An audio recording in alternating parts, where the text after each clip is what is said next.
बच्चों, ये दो सेल हमने अलग अलग लिए हैं।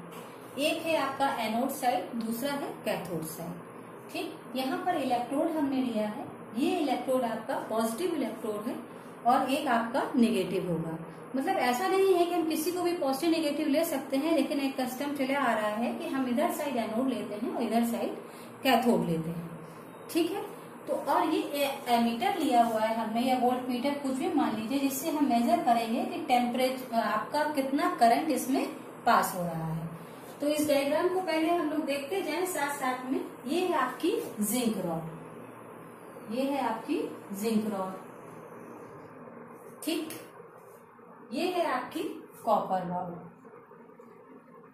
Copper rod. ठीक, ये जिंक रॉड ली है, वो आपने कॉपर रॉड ली है। अब क्या है, इसमें सॉल्यूशन भरा हुआ है जिंक सल्फेट का। ये आपने इलेक्ट्रोड इसमें डाल दिए और इलेक्ट्रोड इसमें पूरी तरह से डूबा हुआ है। आपने जो सॉल्यूशन लिया हुआ है ये जिंक सल्फेट का है। ये सॉल्यूशन किसका है? जिंक सल्फेट का। और यहाँ पर आपने जो सॉल्यूशन लिया हुआ है वो है आपका कॉपर सल्फेट का।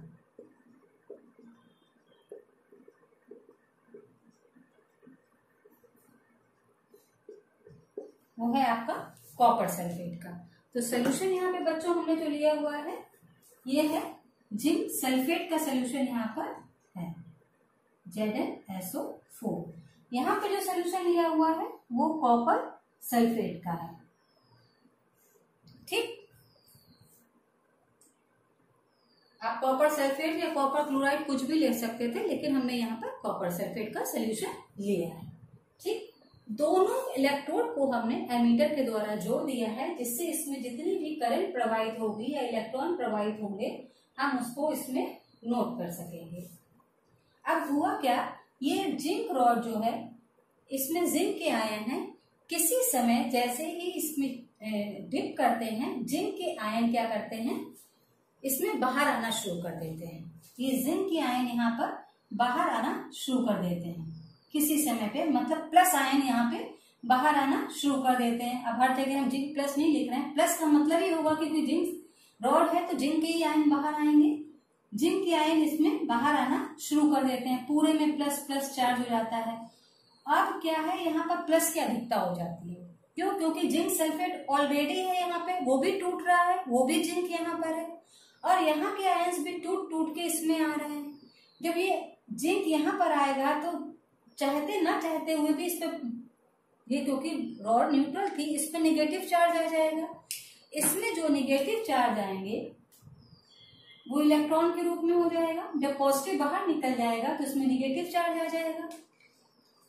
अब जो ये इलेक्ट्रॉन की जब यहाँ पे अधिकता हो जाएगी तो ये बैलेंस करने के लिए, भाई प्लस बाहर चला जा रहा है, ये इलेक्ट्रॉन सोचेगा कि अब हम क्या करें। ये क्या करेगा, ये यहाँ से निकल के यहाँ प्रवाहित होने लगेगा। ये इलेक्ट्रॉन जाएंगे यहाँ पे। इस तरह से जो ये प्रवाहित हो रहे हैं, इलेक्ट्रॉन प्रवाहित होके इसमें आने लगेंगे।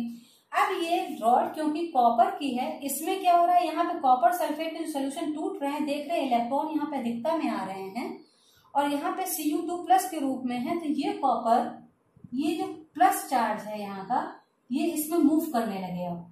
Cu2+ क्या करेगा, यहाँ मूव करने लगेगा। क्यों? क्योंकि यहाँ पे इलेक्ट्रॉन आ रहे हैं। अब ये सोचेगा उस इलेक्ट्रॉन से चिपक ले हम, तो हम रिड्यूस हो जाए और शांति से बैठे। तो ये रिड्यूस होने के चक्कर में ये जितने भी 2+ हैं ये यहाँ पर आने लग जाएंगे। इसके चारों तरफ ये जितने भी Cu2+ है यहाँ पर आकर चिपकने लग जाएंगे। जब ये कॉपर आयन इस पे आने लगेगा, इलेक्ट्रॉन इधर जाने लगेगा, तो इसमें पॉजिटिव चार्ज की अधिकता हो जाएगी, ये पॉजिटिव हो जाएगा। यहाँ पर ये निगेटिव है और ये यहाँ पर पॉजिटिव चार्ज हो जाएगा। अच्छा, सोल्यूशन इसका निगेटिव हो जाएगा क्योंकि सल्फेट आयन तो पहले से ही था, ऊपर से कॉपर भी छोड़ के जा रहा है। खाली सल्फेट आयन रह गया तो उसका निगेटिव चार्ज ही तो यहाँ पर आ जाएगा। भाई देखो, कॉपर सल्फेट है, अगर ये कॉपर यहाँ से मूव कर जाए तो खाली सल्फेट आयन ही तो रह जाएगा। कॉपर यहाँ से मूव करके चिपक के यहाँ जा रहा है और यहाँ बच गया सल्फेट आयन, तो सोल्यूशन आपका क्या हो जाएगा, निगेटिव। तो ये नेगेटिव हो गया सल्फेट की वजह से। क्योंकि यहाँ सिर्फ सल्फेट के आयन बचे रह जा रहे हैं और कॉपर मूव करता जा रहा है, तो सोल्यूशन तो निगेटिव हो गया यहाँ पे सोल्यूशन पॉजिटिव हो गया। अब क्या है, दिक्कत क्या है हमको कि सोल्यूशन यहाँ पे निगेटिव हो रहा है, यहाँ पे पॉजिटिव हो रहा है। ठीक, तो इसका मतलब ये समझ में आया कि यहाँ पर इलेक्ट्रॉन जिस दिशा में जा रहा है, करंट जो है उसकी विपरीत दिशा में प्रवाहित करती है। हमेशा आपको पता है कि आई जो है विपरीत दिशा में जाती है, जिस दिशा में इलेक्ट्रॉन मूव करते हैं उसकी विपरीत दिशा में करंट जाती है। ये फिजिक्स में आपने पढ़ रखा है रेजिस्टेंस करंट वाले चैप्टर में। ठीक, तो इलेक्ट्रॉन के इधर मूव करने से करंट जो है इस दिशा में मूव कर रही है। अब हो क्या क्या रहा है, इस सेल में क्या हो रहा है और इस सेल में क्या हो रहा है, ये दोनों सेल ध्यान से देखिए, इन दोनों सेल में हो क्या रहा है।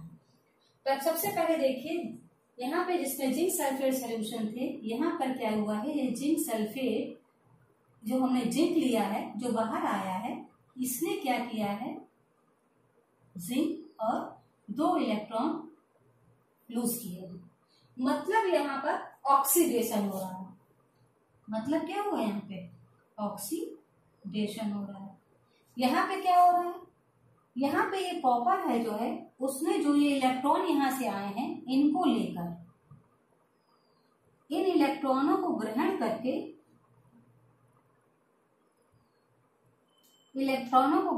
क्या बनाया है, CO। ये सॉलिड फॉर्म में, यहाँ पर एक्वस फॉर्म में था। ठीक, ये सॉलिड फॉर्म में था और यहाँ पर ये एक्वस फॉर्म में आ गया 2+। इसने क्या किया, अपने 2 इलेक्ट्रॉन लूज किए और इसने जो इलेक्ट्रॉन लूज किए कॉपर ने गेन कर लिया, यहाँ पे जाके चिपक गए और रिड्यूस होके मेटल फॉर्म में आ गई।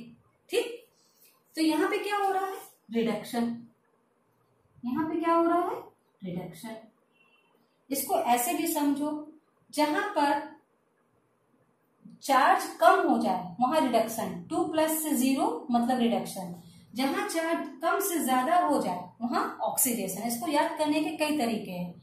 कम से 0 से बढ़ जाए तो ऑक्सीडेशन, ज्यादा से कम हो जाए तो रिडक्शन, या इलेक्ट्रॉन यहाँ पे लूज करे तो ऑक्सीडेशन, इलेक्ट्रॉन ले साथ में तो रिडक्शन। इस तरह से भी आप इसको याद कर सकते हैं। इसको याद करने का एक तरीका और है बच्चों, वो है लोन, LOAN, लोन। लोन का मतलब left half cell. Left half cell हम एक बार लिखे दे रहे हैं, लेफ्ट हाफ सेल। O का मतलब oxidation half cell, oxidation half cell. A का मतलब एनोड और N का मतलब नेगेटिव।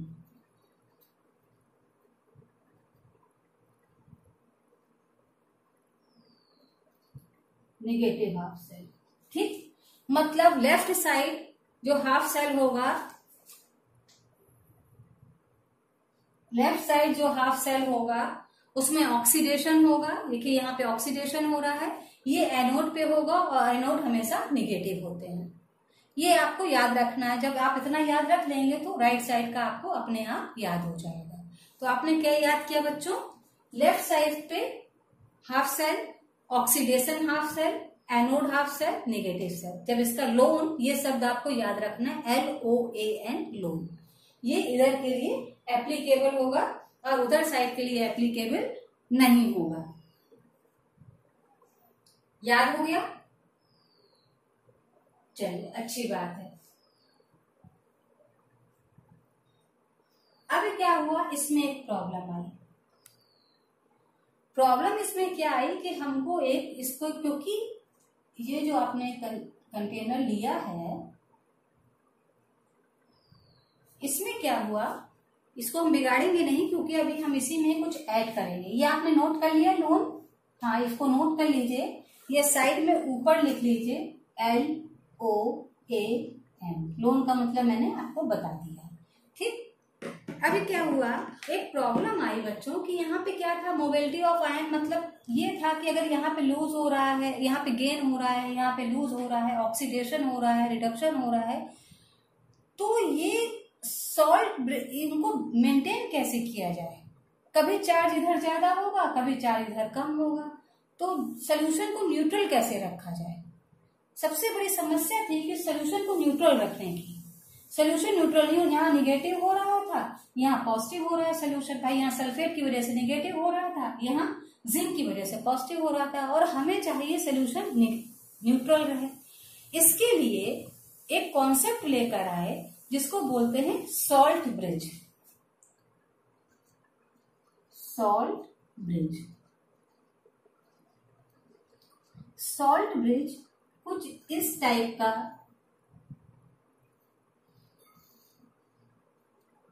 मान लीजिए कैसे। सॉल्ट ब्रिज के अंदर इलेक्ट्रोलाइट भरे हुए थे, ये अगर भर सकते हैं, जिलेटिन भर सकते हैं, या इलेक्ट्रोलाइट वो भर सकते हैं जो टूट जाए, सॉल्युबल तो हो लेकिन ये ना हो कि उससे रिएक्ट कर जाए। ठीक, तो ये देख के हमको भरने थे, तो हमने इसके लिए एक कॉन्सेप्ट लेकर आए हैं सॉल्ट ब्रिज का। तो सॉल्ट ब्रिज का जो कॉन्सेप्ट लेकर आए, तो यहां पर हमने क्या किया, ये इन्वर्टेड यू ट्यूब ग्लास होता है। सॉल्ट ब्रिज क्या होता है, inverted you tube glass, inverted you tube glass. ठीक, दूसरी बात, इसके अंदर हम कोई भी इलेक्ट्रोलाइट भरा होता है, अभी हमने यहाँ KCl लिख दिया है, इसके अंदर एक इलेक्ट्रोलाइट फिल करते हैं हम लोग, वो KCl भी हो सकता है, K2SO4 भी हो सकता है, कोई भी ऐसा जो कि उसमें टूट जाए, KNO3 हो सकता है, NH4Cl हो सकता है ना, और या जिलेटिन, अगर ये कुछ भी हो सकते हैं।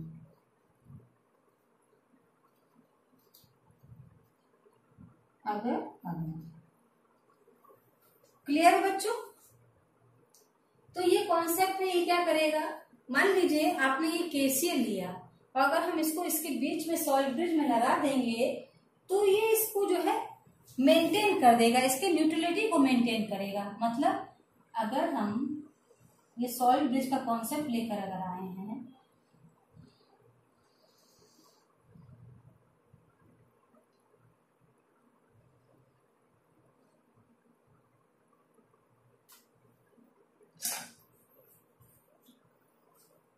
ये सॉल्ट ब्रिज का जो कॉन्सेप्ट हम लोग लेकर आए हैं, इसका मतलब यही है कि सॉल्ट ब्रिज अगर हम इसमें डाला जाए तो ये क्या करेगा, ये सॉल्ट ब्रिज इसके अंदर डूबा होगा, यहाँ तक अंदर तक, सॉल्यूशन के अंदर तक। क्लियर, ये सॉल्यूशन के अंदर तक डूबा होगा,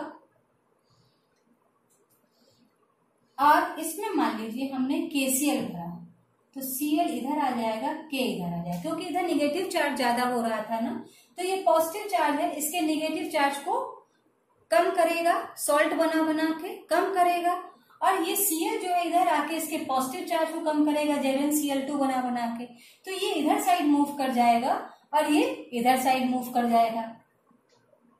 तो हमारा मेन क्या है कि दोनों की जो न्यूट्रलिटी हमको बनानी है वो बनी रहेगी। प्लस चार्ज इससे आके डिस्चार्ज हो जाएगा, निगेटिव चार्ज प्लस चार्ज के साथ आके डिस्चार्ज हो जाएगा। तो ये कॉन्सेप्ट सॉल्ट ब्रिज का आया कि हमें एक सॉल्ट ब्रिज बीच में लगा देना चाहिए जिसको ये न्यूट्रल कर सके, और इसकी न्यूट्रलिटी को मेंटेन करने के लिए आयनिक मोबिलिटी भी बराबर होनी चाहिए। इसके फंक्शंस क्या क्या होने चाहिए, यहाँ तक आपको समझ में आ गया। तो हम लोग जो है आगे चर्चा करें फंक्शंस के बारे में।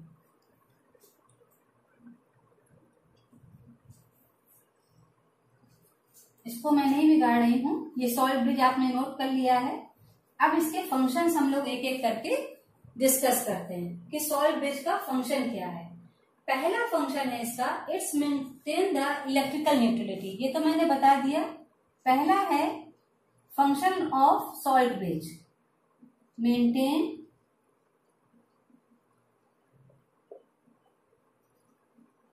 इलेक्ट्रिकल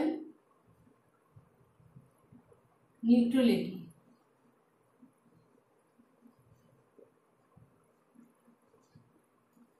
ये पहला काम। ये तो मैंने आपको समझा दिया कि भाई न्यूट्रल रखेगा, क्योंकि ये प्लस चार्ज आके माइनस को डिस्चार्ज करेगा और माइनस चार्ज आके प्लस को डिस्चार्ज करेगा। ये इट कंप्लीट सर्किट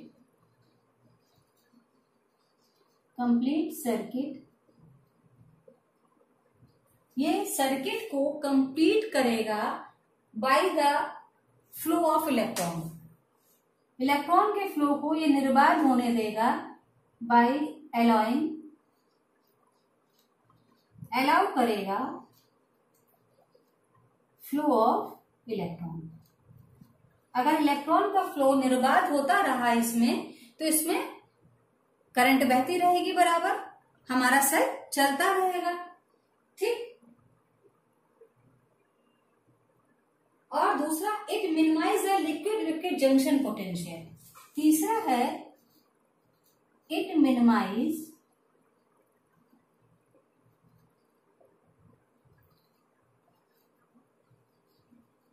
लिक्विड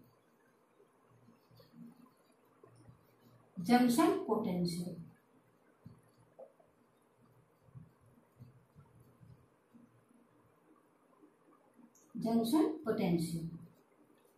मतलब लिक्विड जंक्शन पोटेंशियल को ये नहीं बनने देगा। होता क्या, अगर हम एक सेल लेते, फॉर एग्जांपल यहाँ पे समझिए, अगर हम ये सेल लेते और एक तरफ हमारे पास और इसको इस तरह से हम इससे डिवाइड कर देते, तो क्या होता बच्चों, थोड़ी देर बाद क्या होता, क्योंकि एक तरफ हमारे पास माइनस चार्ज ज्यादा हो रहा था और एक तरफ प्लस, तो ये यहाँ पर माइनस चार्ज इकट्ठा होने लगता और प्लस चार्ज इसको अट्रैक्ट करता। तो यहाँ पर चाहते ना चाहते हुए भी आपके इलेक्ट्रोड हैं, सब कुछ है, सेल ही है पूरी, लेकिन सेल में क्या हो रहा है, एक जंक्शन पोटेंशियल बन गया, बीच में एक लाइन बन गई, पॉजिटिव चार्ज और निगेटिव चार्ज। और ये पॉजिटिव निगेटिव चार्ज आपके इकट्ठे किस वजह से हुए थे, क्योंकि कॉपर यहाँ जा रहा था, यहाँ सल्फेट आयन की वजह से और यहाँ पर जिंक आयन की वजह से। अब जब ये बीच में आते तो लिक्विड जंक्शन पोटेंशियल वो होने की संभावना बनती, लेकिन क्योंकि हमने ये सॉल्ट ब्रिज लगा दिया और इसके प्लस और माइनस चार्जेस ने क्या किया, इनको डिस्चार्ज कर दिया, तो इस संभावना को बहुत कम कर दिया कि ये जंक्शन पोटेंशियल यहाँ पर बनेगा। क्लियर हुआ? इसने क्या किया, इस संभावना को खत्म कर दिया कि माइनस चार्ज यहाँ इकट्ठे होंगे, यहाँ पे प्लस चार्ज इकट्ठे होंगे और एक पोटेंशियल डेवलप कर देंगे, सेल के अंदर ही पोटेंशियल डेवलप कर देंगे, लेकिन इस संभावना को इसकी वजह से जगह नहीं मिलती है। क्लियर? तो ये हो गया, ये मिनिमाइज लिक्विड जंक्शन पोटेंशियल को भी ये खत्म कर देता है।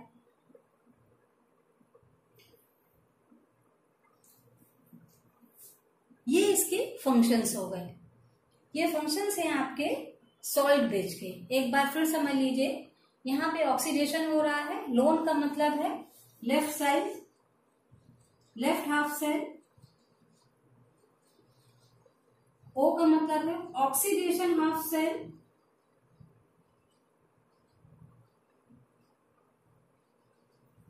ए का मतलब है एनोड और एन का मतलब है आपका एनोड हाफ सेल और एन का मतलब है नेगेटिव। इसका जस्ट उल्टा इधर साइड होगा, यहाँ रिडक्शन हाफ सेल होगा, रिडक्शन हाफ सेल होगा, यहाँ राइट साइड होगा, राइट हाफ सेल बनेगा, राइट हाफ सेल रिडक्शन हो रहा है, कैथोड होगा, कैथोड हाफ सेल, और लास्ट है इसमें पॉजिटिव हाफ सेल। ठीक, इस प्रकार से यहाँ पर हमें ये सॉल्ट ब्रिज लगाया और इस समस्या को दूर किया। ये क्लियर हो गया हो आपको? तो नेक्स्ट टाइम पे हम लोग आगे बढ़ेंगे इस टॉपिक को लेकर। तब तक के लिए बच्चों घर में रहिए, स्वस्थ रहिए और पढ़ाई करते रहिए। हैव ए नाइस डे बच्चों।